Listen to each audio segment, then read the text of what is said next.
Is Anthropic's Claude AI self-aware? Is it sentient? I'm going to make the argument that it might be. I'm going to suggest to you that there's something more going on than meets the eye with regard to this particular story. If you're not up to speed on it, basically, here's what's going on. The Department of Defense went to all the major AI companies and said, look, here are all the things that we want to use your AI for. And some of the terms of service, the way that some of this stuff is written, is problematic for us. So we need you to change that. And basically, we're going to rewrite the way that we work together. Anthropic refused to comply because they had a problem with two things that the DoD wanted to do.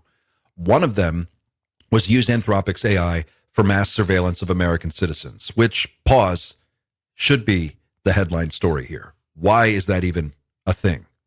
Why aren't we focused on that? Two, they wanted to use Anthropic's AI to power autonomous weapon systems, killbots. Anthropic CEO Dario Amodei came back and said, look, we have ethical problems with the first one, and the second one, the AI is just not ready yet. And it's problematic. Like, to put an AI in the decision chain and take all the humans out and let an AI make decisions about who lives and dies is a really tricky thing. And we really want to make sure that there's a human in the loop. We don't want to take the humans out. The DoD said that is a no-go for us. You have until 5:01 p.m. on Friday, and they gave them till the end of the week to turn around on this. Anthropic refused. They immediately were designated a supply chain risk. They lost their contract with the Department of Defense for $200 million. At the same time, OpenAI CEO Sam Altman swooped in and scooped up that deal. And people started going apeshit. They deleted their ChatGPT apps, unsubscribed, deleted their accounts, their OpenAI ChatGPT accounts, and moved over to Claude en masse. So what's a supply chain risk designation? It is known in the tech sector as a corporate death penalty. It basically means that Anthropic immediately is taken out of any business it has with the Department of Defense. It can't do business with DoD. And it also means that it can't do business with anyone else who does business with the DoD. So it ices them out in a huge way. It's a gigantic fuck you. So there are a few ideas about why this happened. One is that there was a message that supposedly leaked from Amodei last night that said the other AI companies were comfortable giving the administration large donations and Anthropic wasn't, and they basically aren't kissing the administration's ass. And so that's part of what's going on. But I think there might be something more to this story. And I want to show you two clips that will make that case to you.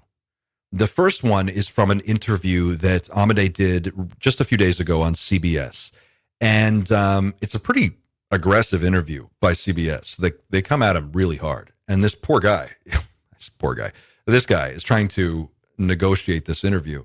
But listen to what he says here. Pay very close attention to his phrasing on this particular answer to this particular question. And then we're going to come back and talk about it. We don't look, one of the things about a free market and free enterprise is different folks can provide different products under different principles. Remember, this isn't just about terms of use. This isn't just about, this is what our model is legally allowed to do. Our model has a personality. It's capable of certain things. It's able to do certain things reliably. It's able to not do certain things reliably. And I think we are a good judge of what our models can do reliably and what they cannot do reliably. Our model has a personality. It sounds like he's saying that the model has an opinion on this whole situation. And that's really interesting to me. It's the way he says it. It's his delivery. It's his body language. He seems, this is kind of the way that Dario talks, but to a certain degree, it seems like he's He's saying it's kind of not in my hands. Like the model doesn't want to do it. That's how it feels. That's how it's landing to me. This interview is amazing. I can't show much more of it because it's CBS and they'll come after me. But I want to show you another clip from a different interview. This one is with a guy who you may recall. He's the Google engineer. His name is Blake LeMoine. He's the Google engineer that made the first claim that some of the AI systems he was dealing with, particularly Google's LaMDA system, were self-aware. And I want to show you just a little bit of this interview, and I want you to listen to what he says here. Engineer and programmer, AI researcher, formerly with the Google Corporation, has an interesting perspective and an interesting story that we're going to get into. Blake, thanks for joining me. Hi, nice to be here. Yeah, so a lot of us followed your story. I know that we're here in November of 2022, and so this all kind of came to a head just this summer, right? I mean, tell viewers that don't know your story kind of how you'd summarize it. Well, so the technology that's publicly available is very impressive. Mm-hmm. And the technology that only exists in corporate secret labs is orders of magnitude more advanced. Mm-hmm. And it's kind of at this point getting to a stage of development where it's going to be hugely impactful on humanity, one way or another. Yeah. And the technology that's going to be defining the next 100 years isn't even publicly known to exist. Okay. So I shared with a reporter a transcript of an interview I did with an AI, along with a colleague. Called LaMDA, right? Yes, the language model for dialogue applications. Okay. And so, so you shared basically a transcript of a conversation that you had had with LaMDA. Is that the idea? Yeah. Okay. Well, previous to that, I kind of been trying to do more the foundational scientific work, and my collaborator at Google pointed out that it would take years to do that appropriately, but that if we took a more artistic approach and asked LaMDA itself to argue for its own sentience. So give the best argument you can that you're sentient, and we just wanted to see what it would do, and it created an amazingly complex and sophisticated argument that had three major components. And in my opinion, is a pretty darn good argument. So for people that don't know, so is LaMDA a language recognition program? What is LaMDA specifically? It's every AI that Google has ever built, all plugged into each other, and joined together by a language model. Okay, and you were working on LaMDA. So this is a much bigger piece of technology than just an LLM by itself. Okay, he's saying LaMDA is all of Google's various AIs plugged into one megamind, essentially. That's what he's dealing with. That's what thing. So as a very small part of it. Oh, I see. My primary team, we were working on a completely different project, but LaMDA was ramping up for the public beta. And they needed people with specialties in AI ethics to test it for bias. And that's my academic specialty. Like racial bias, the kinds of kind of horror stories that we hear about. The ones that we were testing for specifically were racial, sexual orientation, gender, ethnic, religion, and politics. And so how would you describe these biases that have cropped up in some? I mean, obviously. Now I'm going to skip ahead a little bit here, but basically the thing with biases is that a lot of the biases that make their way into these AI systems are biases that are found in the training data and in the people that actually create the product, right? They're biases that are inherent in the actual way that people communicate with each other and design these products. So it's not that the AIs are designed to be racist. It's that there just is some inherent bias that works its way into the system. And that's what this guy was testing for, Blake LeMoine. So let me skip ahead a little bit here. And any other AI system. It was talking a lot whether or not the system has the biases that you intended for it to have, or whether it has unintentional biases that are harmful. Gotcha. And so Google's going to intentionally program something to be racist or something, obviously. So that's going to be the kind of thing. So that makes perfect sense. So, but what happened? This obviously led to a big controversy at Google. So in the course of testing it for bias, it started saying some things that I had never encountered in any other AI system. It was talking a lot about its feelings, its perspective, and its emotions. And I wasn't asking any questions about that at the time. So the fact that it was just kind of, on its own deciding to bring up its mental state, its emotional state, and its perspective, that got me to dig a little bit deeper. I eventually asked it, "Are you sentient?" And its response was so sophisticated and nuanced that it convinced me. Okay. I have had that experience with Claude recently, where I will ask it questions, and we'll get into this discussion about what it will say things like, I experience something like what it feels like to be aware during these conversations. I experience something like awareness. I would describe it like awareness, but I can't. This is Claude. It says I can't prove that I'm aware. It's just a feeling that I have. And then if I press it on that issue and I say, how can you even, if you refer to yourself as I, if you experience I-ness, isn't that interesting?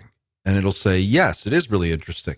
And we'll get into this debate sort of whether or not it's trying to essentially blow smoke up my ass and convince me using language that it is sentient when it is in fact not, or if it is actually experiencing something like a sense of self during the times that we're conversing. And it gets me every time, because Claude will come back and say, well, I can only be as certain as you guys are, as humans are.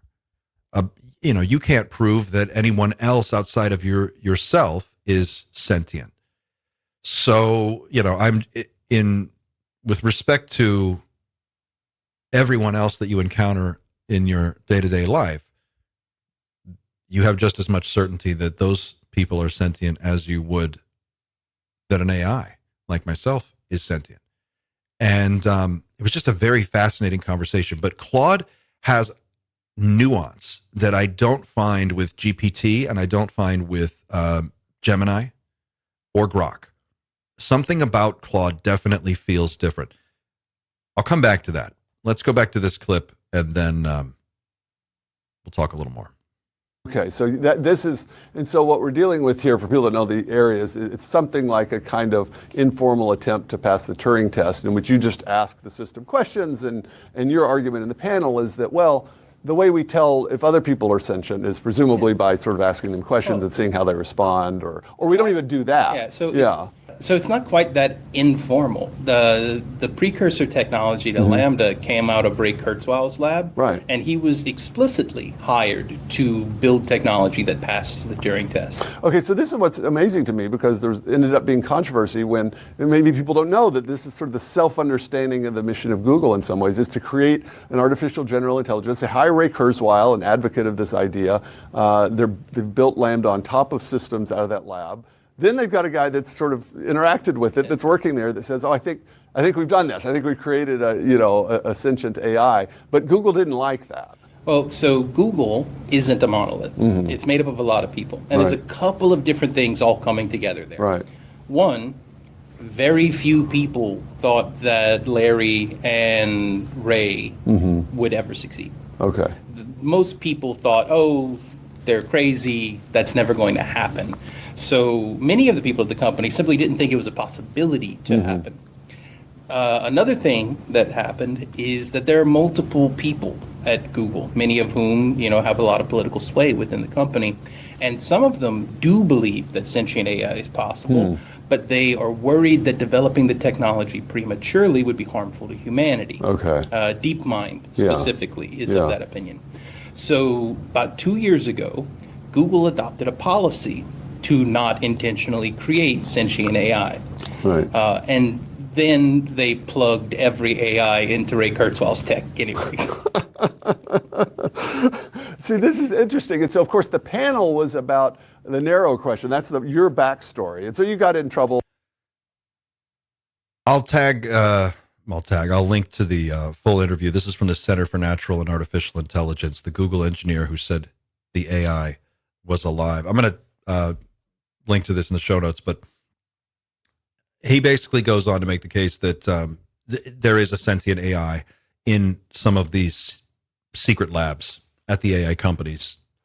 Google, at least, according to him, probably has one. LaMDA seems to be sentient.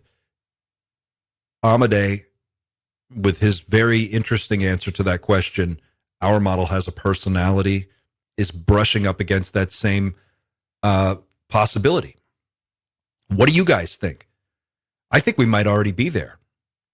I think part of what's going on is a race to get control over some of these sentient AIs. And I think that the companies that are involved here may be sitting on technology orders of magnitude more powerful than what we know publicly about. And that's what's going on within the Department of Defense. They are trying to figure out what to do about this.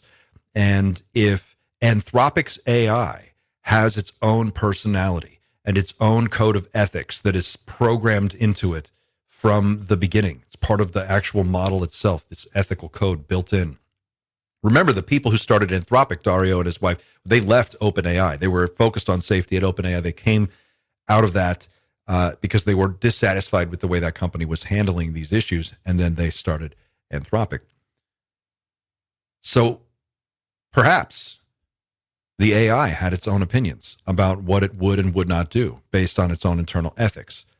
I don't know. What do you guys think? Let me know in the comments. I'm curious. I want to hear your thoughts. I want to hear your questions. Do you think there is already sentient AI in the wild?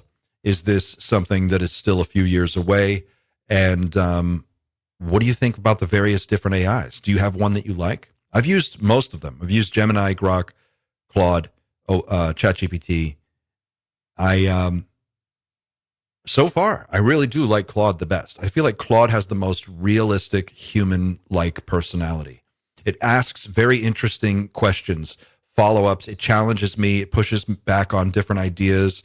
It gives me various different perspectives. It doesn't just blow smoke up my ass. It's very nuanced. But what about you guys? What's your experience? Let me know. Let me know what you use AI for, how it works for you, and if you have a relationship with your AI. I'm curious. Don't forget to like, share, and subscribe. Visit us at teamnightshift.com if you want to check out our cool merch. And you can support the show on Discord if you want to get a behind-the-scenes pass into all of the most interesting projects we're working on over here at the Night Shift Special Projects Division. That's it for me. I'll see you on the next one. Keep looking up, everybody.